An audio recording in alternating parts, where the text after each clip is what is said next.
कर लीजिए।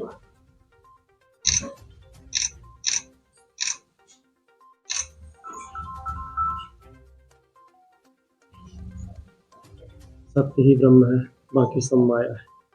इस तरह जो राजनीति में धर्म का प्रवेश हो रहा है, क्या मानते, किस तरह से? देखिए, राजनीति का अपना क्षेत्र है, धर्म का अपना क्षेत्र है। दोनों क्षेत्र के लोग एक दूसरे का सहयोग करें, ये तो समझ में आती है बात, लेकिन एक दूसरे के क्षेत्र में अतिक्रमण करें, अधिग्रहण करें, एक दूसरे के क्षेत्र को अपना लें, ये उचित नहीं है। इसलिए दोनों क्षेत्रों की अपनी पवित्रता को बनाए रखना चाहिए। जो राजनीतिज्ञ हैं, देश की सत्ता को अपने हाथ में लें, सुरक्षा, शिक्षा, स्वास्थ्य, जो मूलभूत आवश्यकताएं हैं देशवासियों की, उनको पूरा करें, लॉ एंड ऑर्डर को मेंटेन करें, जन कल्याण के उपाय करें, ये सब उनका काम है। और आध्यात्मिक और धार्मिक रूप से व्यक्ति के मानसिक आध्यात्मिक उन्नयन का कार्य धर्माचार्यों का है, तो धर्माचार्य करें।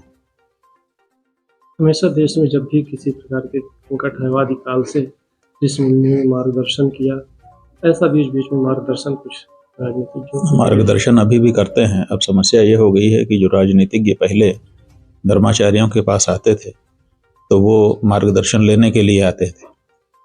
अब परिस्थिति कुछ बदल सी गई है। अब वो आते हैं तो अपना ठप्पा लगाने के लिए या उसके साथ फोटो खिंचवा करके उसका लाभ लेने के लिए आते हैं। मार्गदर्शन किसी को नहीं चाहिए। अगर देने लगो तो आना ही बंद कर देता है। संस्कृत भाषा का टाइप का होता जा रहा है जो भाषा है। देखिए, भारत तो एक शब्द है, देश का जो नाम है वो संस्कृत भाषा में है। भा का मतलब क्या होता है, रत का मतलब क्या होता है, जब तक संस्कृत भाषा कोई नहीं पढ़ेगा तब तक वो नहीं जान सकता है। कौन सी संधि है, कौन सा समास है, किस तरह से शब्द की उत्पत्ति हुई है। तो जिस देश में मूल ही संस्कृत हो, उस देश में संस्कृत की उपेक्षा हो रही है। और इसीलिए भारत इंडिया बन गया, अब न्यू इंडिया बनने के कगार पर है, लेकिन भारत से भारतीयता खो गई है, खोजना पड़ता है आज।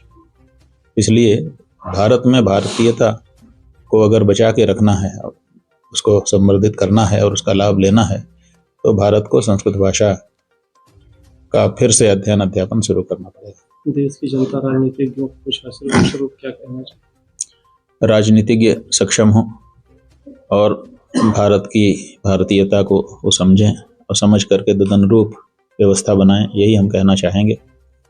हमारे देश के जो राजनीतिज्ञ वर्तमान में दिखाई दे रहे हैं, अधिकतर उनमें से पाश्चात्य संस्कृति के पिछलग्गू हो गए हैं। देश में कुछ करना होता है तो अपने यहाँ से प्रतिनिधिमंडल बना करके विदेश भेजते हैं कि जाओ देख करके आओ, जैसा वहाँ है वैसा यहाँ कर दो। तो ये हम समझते हैं कि ये भारतीय संस्कृति के प्रति उनके आत्मगौरव की कमी है। उनको पता नहीं है कि कभी भारत से पूरा विश्व सीखता था। भारत में ऐसी चीज़ें थीं जिसके कारण पूरा विश्व भारत से सीखता था, और अब हम भारत के लोग दूसरे लोगों से सीखेंगे अपनी सुरक्षा, अपनी व्यवस्था, अपनी शिक्षा। तो ये जो पाश्चात्य अनुकरण की, अंधा अनुकरण की प्रवृत्ति है, इससे हमारे राजनीतिज्ञ अगर बचें और भारत की भारतीयता को, वाटिका है ये, सुमन वाटिका तो है ही है, लेकिन सुंदर मन बने। सुमन के दो अर्थ होते हैं, एक तो सु का अर्थ होता है सुंदर, और मन तो सुमन माने फूल भी होता है, पुष्प, और सुमन माने सुंदर मन।